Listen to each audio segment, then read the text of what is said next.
My name is Tristan Gray, and this speech is for public speaking online at Lebec Community College. According to sleepfoundation.org, roughly 30% of the general population complain of sleep disruption, and approximately 10% have associated symptoms of daytime functional impairment consistent with diagnosis of insomnia. Sleep disorders do not just affect the sleep you're getting, but also how you feel in the days coming. You know, like when you don't get enough sleep and you just don't want to do anything the next day? Get more sleep. It can have a big impact on your health. There are 80 different types of sleep disorders, but some of them just aren't as common as others. There are multiple reasons why someone might be experiencing sleep disorders. What you consume can give you a higher chance, and the older you get gives you a greater chance. In some point of your life, we'll probably all experience sleep disorders. I've never experienced a sleep disorder, but from what I have learned, I know they would be taken seriously. I've learned little about them in class, but it made me want to do more research. When you are asleep, your brain is put into overdrive. It is working to clear itself of toxic byproducts that naturally accumulate throughout the day. Many neurological diseases are associated with lack of sleep, perhaps because when you don't get enough sleep, your brain doesn't have a chance to cleanse itself. Sleep does not just help your brain figure out how to heal itself from a hard day that you had. While you're asleep, your body releases growth hormones that rebuild muscles and joints that may have been stressed during a workout or day-to-day activities. The more sleep you get, the better equipped your body will be to repair itself. When you do not get enough sleep, your body will not be able to heal properly. Sleep can help you in multiple different ways. It has a big impact on your overall health.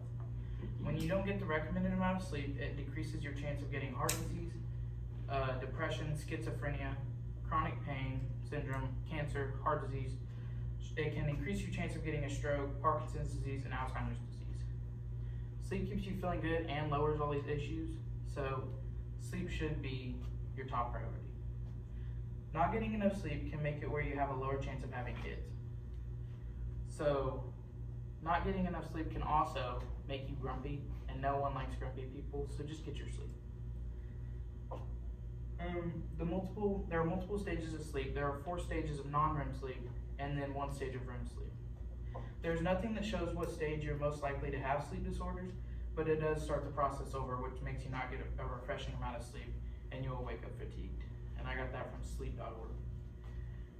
One of the disorders that I picked was parasomnia, and that is a sleep disorder that causes you to perform strange acts while you're sleeping. This can happen at any stage of sleep. If you have parasomnia, you'll do things like move and talk. Some people even eat random things that they wouldn't when they're awake.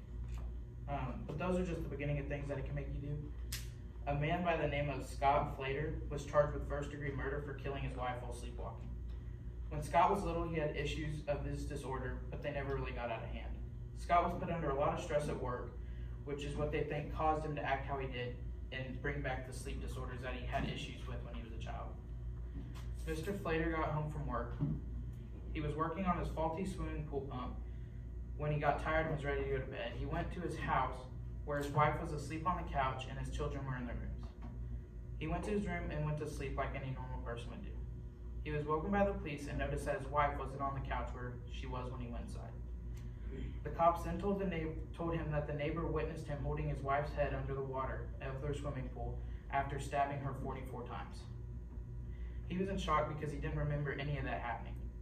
They believe he was sleepwalking on the pump for the pool when his wife woke up and interrupted him fixing the pool, which made his sleeping self extremely irritated and act out by stabbing her with a hunting knife that he was using as a screwdriver.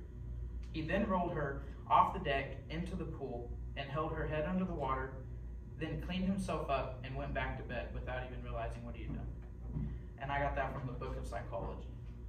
And that isn't the only case where they've had somebody kill someone while asleep.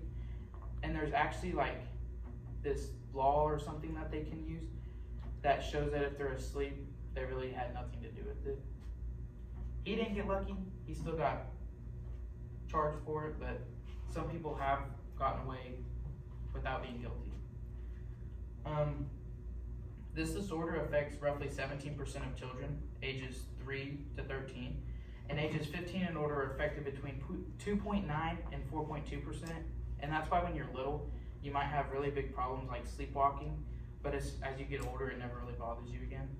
This disorder happens to males and females equally. Parasomnia can be minimized in multiple different ways, such as getting a full night of sleep. One might have to make a strict schedule and follow it. And if you're taking sleep medication, make sure that you're using the instructions that are on the medication properly.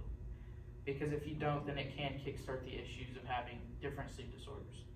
And I got that from sleepfoundation.org. Insomnia is the other sleep disorder that I picked, and I picked it because it's the most common. This sleep disorder affects everyone for different lengths of time. There is a chronic and acute insomnia. Chronic is when someone has experienced a sleep disorder at least 3 nights a week for a month or longer. Acute is when it happens to someone for a couple days to a week. The long-term effect of this is stress, depression, and strokes. And if you're stressed and have depression, you have a high risk of getting insomnia.